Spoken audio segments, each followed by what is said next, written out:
My name is Nat Chediak, and I have lived my life in film and music, all 68 years of it to the present day.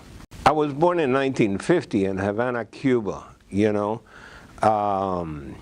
from a Cuban mother and a Lebanese father. My father, along with his 8 brothers and sisters, was born in Cuba, but his parents were born in Lebanon. Since they grew up in the Depression, no one from my father's family had any appreciation for the arts. That notwithstanding, my father went on to become a copyright attorney and was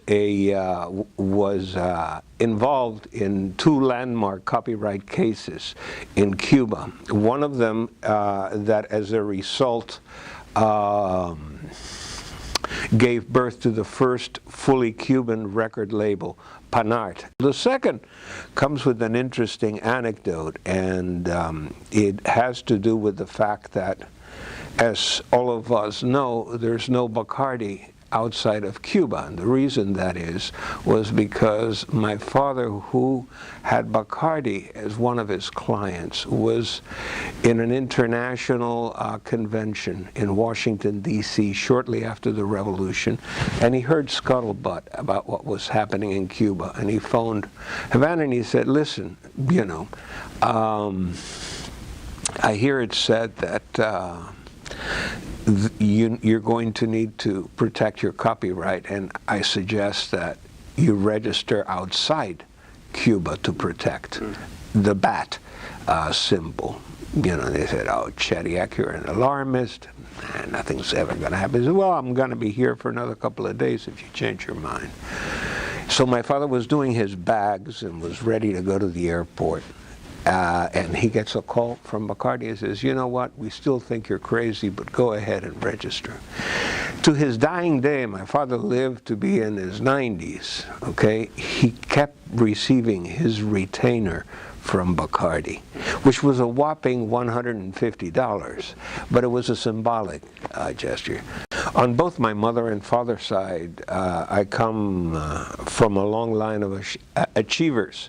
So I was the black sheep, but simply because everybody else in the family were attorneys and doctors, And when I chose to follow my love of film, it was a decision that was viewed with a great deal of skepticism. The most skepticism being that of my father. And in fact, he did everything possible to try to dissuade me. In fact, he introduced me to filmmakers, friend of his, who would try to talk me into studying law just to cover my ass, to no avail.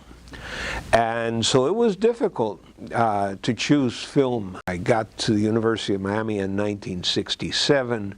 It was the height of the flower power, May Day, revolutionary days. I was lucky to be a part of, and so it was easy being an idealist. But it was not until much later in life that I had the satisfaction of my father coming to terms with my chosen avocation. And it happened, interestingly enough.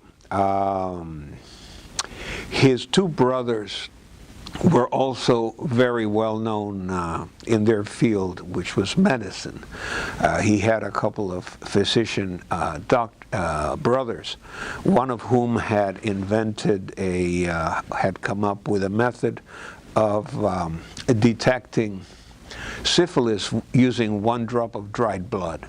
And in fact, during World War II, there was something known as a Chediak number to define blood type in the battlefield. The other one had a syndrome named after him that he invented. So, I mean, there were celebrities in their discipline. And so my father would be accosted in the street and said, "Do you have anything to do with these doctors?" You know, and he very proudly explained that they were his brother. My father was also, as a result of his distinction as a copyright attorney, he was also named honorary consul of Lebanon in Cuba. But I got a call from him long after I had created the Miami Film Festival. And it took me by surprise, because my father was not one to apologize very often, but he said, "You know, I got to hand it to you. You were right all along, you know, and I'm sorry that I didn't realize this." But, and I go, "How did you come to this realization?" And he said, "You know, people used to stop me on the streets and ask me about my brothers, and now they ask me about you. They want to know if I have anything to do with a guy from the Miami Film Festival." And of course I tell them, "Yeah, that's my son," and all that. Long story short, in his last years, he used to attend the opening night gala. He was by then on a walker, but he would show up on opening night to what was a very hot ticket gala. I mean, black tie, Vizcaya, the works.